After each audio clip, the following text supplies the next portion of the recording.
Bienvenue dans l'entretien de l'intelligence économique, l'émission consacrée aux acteurs de la mondialisation. À l'origine, franc CFA signifie franc des colonies françaises d'Afrique. Au XXIe siècle, 60 ans après les indépendances, le franc CFA est toujours là. C'est une réalité pour une quinzaine d'États africains.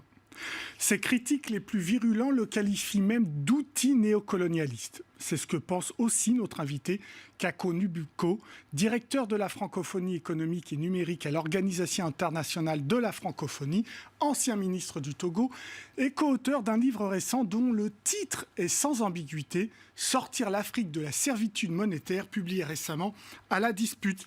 Bonjour Kako Nubuko. Bonjour. Alors, on rappelle très rapidement l'histoire de ce franc qui démarre avant la Seconde Guerre mondiale.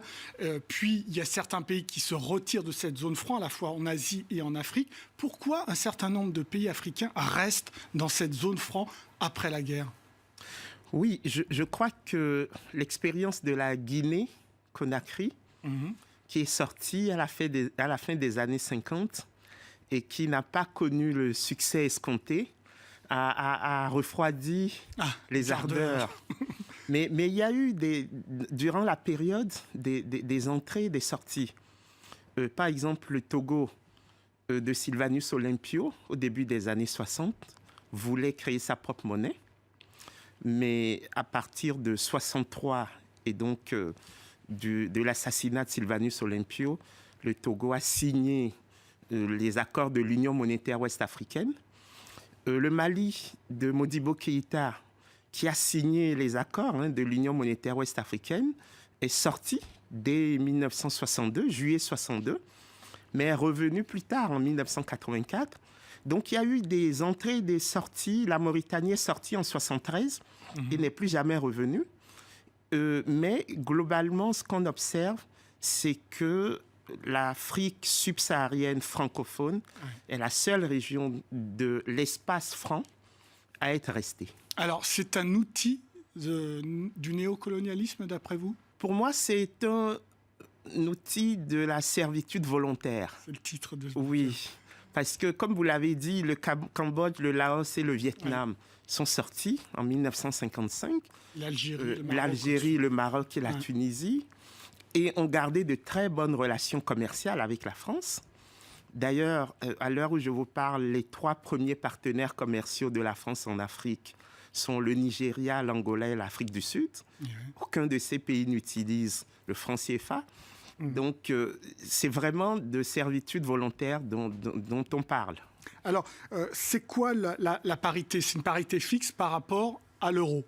Exactement. C'est quoi cette parité ? 1 euro, c'est 655 francs CFA. D'accord. Alors, aujourd'hui, et puis c'est fixe, hein, c'est pas flottant, donc c'est assez clair. Aujourd'hui, c'est quoi le principal problème pour l'Afrique, enfin pour cette partie, de rester dans la zone franc ? À mon avis, oui, il y a 4 principaux problèmes. Le premier, c'est que les échanges entre les économies de la zone franc sont très faibles. Oui, même pas 15%. Voilà, 15%. C'est très faible. L'Union européenne, c'est 60%. Donc ça ne marche pas. Voilà. D'accord. Et deuxième problème, c'est la compétitivité.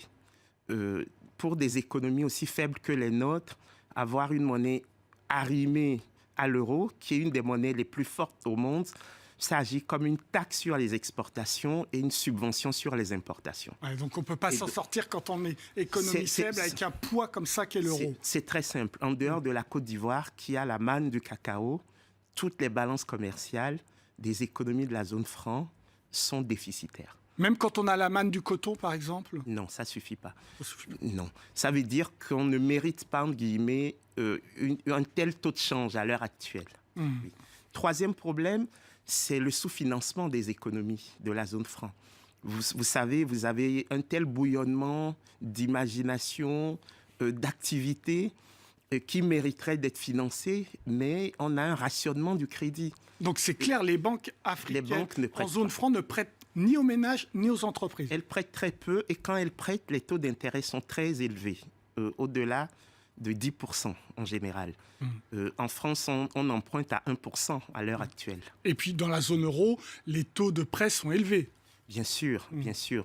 Et quatrième difficulté, c'est qu'il n'y a pas de préoccupation de croissance économique. La seule préoccupation, c'est la lutte contre l'inflation.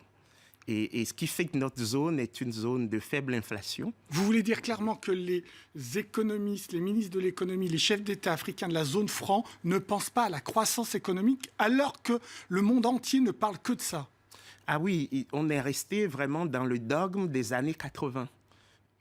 Cette idée que la politique monétaire ne doit avoir comme seul objectif que la stabilité des prix. C'est-à-dire 2% d'inflation. Exactement. Ce qu'on a du mal, même nous, en ce moment, à atteindre. Donc tout ça est lié au franc CFA. Oui, c'est lié à cet arrangement institutionnel qui lie les pays africains de la zone franc à la France via le Trésor français et qui repose sur 4 principes rapides. C'est cette parité fixe, également la libre convertibilité, et cette garantie de la convertibilité. Quand vous avez du CFA, en fait, vous avez de l'euro. Troisième principe, la liberté de circulation des capitaux. Quand vous avez du CFA, vous pouvez transformer en euros et placer hors de la zone franc. Et puis, quatrième principe, qui, à mon avis, est un bon principe, c'est la centralisation des réserves de change. Alors, on arrive quand même à un état de relation entre la zone franc et Bercy, puisque vous dites très clairement que c'est le ministère des Finances qui gère la zone franc, à tel point que vous ne fabriquez même pas votre propre monnaie. C'est-à-dire que les usines de fabrication sont en France. Oui, elles sont en France, elles sont à Clermont-Ferrand et dans la région bordelaise. Oui. Est-ce que c'est tenable, ça, pour la souveraineté d'un pays au XXIe siècle? Oui, il y a 2 dimensions. Il y a la dimension strictement économique, avec les problèmes de compétitivité dont je viens de parler, et la dimension symbolique. C'est-à-dire que pour des États indépendants, c'est quand même bizarre que non seulement on ne puisse pas fabriquer les billets de banque nous-mêmes, mais qu'en plus, nos banques centrales qui ont pris leur indépendance vis-à-vis de nos États, depuis juillet 2010, pour la Banque centrale d'Afrique de l'Ouest, la BCAO, acceptent de s'inféoder à un ministère des Finances d'un pays étranger. Donc, la France. Je ne serais pas choqué, moi, qu'il y ait des accords entre banques centrales, entre la Banque centrale européenne et les banques centrales africaines. Mais que ces banques centrales africaines n'y voient pas d'inconvénient, ça me surprend. Autre absurdité incroyable, on s'aperçoit que ce n'est pas la même zone franche de l'Afrique de l'Ouest et de l'Afrique centrale. C'est ça, c'est-à-dire que quand moi je quitte Lomé pour aller à Yaoundé, je dois transformer mes CFA d'Afrique de l'Ouest en euros et arriver à Yaoundé, transformer mes euros en francs CFA d'Afrique centrale. C'est pas possible de faire du commerce interne quand il y a ces barrières. Non, c'est une absurdité. Les gouverneurs des banques centrales nous promettent depuis des années d'y remédier, mais force est de constater que rien n'est fait à l'heure actuelle.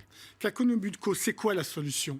Alors, vous prenez le fait d'une référence sur un panier de monnaie, mais est-ce que ça change vraiment avec l'euro, le dollar, même le yuan? Donc ça peut être une étape, mais ce n'est pas l'objectif final. Oui, l'idée d'avoir une monnaie plus flexible pourrait permettre d'avoir des marges de manœuvre.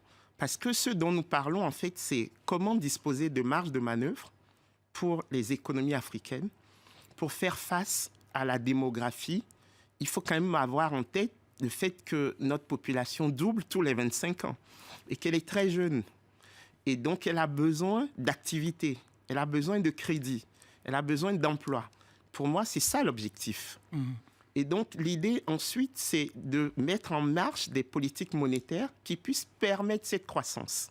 Donc, une monnaie plus flexible permettrait de ne pas avoir la contrainte de devise qui est obligatoire pour garantir une parité fixe. C'est clair que quand il y a une monnaie faible, on ne peut plus s'exporter, donc il y a en effet plus de business. Mais ça, c'est une étape. C'est quoi l'objectif final, Kakono Budko? L'objectif final, il est très simple. C'est que l'émergence de l'Afrique devrait passer par la reconquête des instruments de sa souveraineté économique. La monnaie et le budget. Vous voyez, nos budgets sont corsetés dans les critères de convergence imposés par le FMI et la Banque mondiale. Et la monnaie est finalement corsetée dans cette parité rigide avec l'euro. Ça veut dire que nos économies sont financées grâce aux flux d'aide publique au développement, qui sont volatiles, dont nous ne maîtrisons absolument pas les modalités de versement. Et donc, vous voyez, c'est quelque chose qui va au-delà de l'économique. C'est la capacité des pouvoirs publics africains à maîtriser la destinée du développement des sociétés. Alors, ce qui est intéressant dans ce livre, justement, c'est que vous faites intervenir des scientifiques qui viennent de l'anthropologie, de la politique, du social, etc. C'est-à-dire qu'il faut reconstruire une monnaie qui soit africaine, pour le coup. Donc, un gros travail en profondeur. Oui, deux choses. Première chose, reconnaître que la monnaie, comme disait Marcel Mauss, c'est un fait social total. C'est un fait économique, mais aussi social, politique et même religieux. Et deuxième chose, dire qu'il faut procéder par étapes. Il ne faut pas jeter le bébé avec l'eau du bain.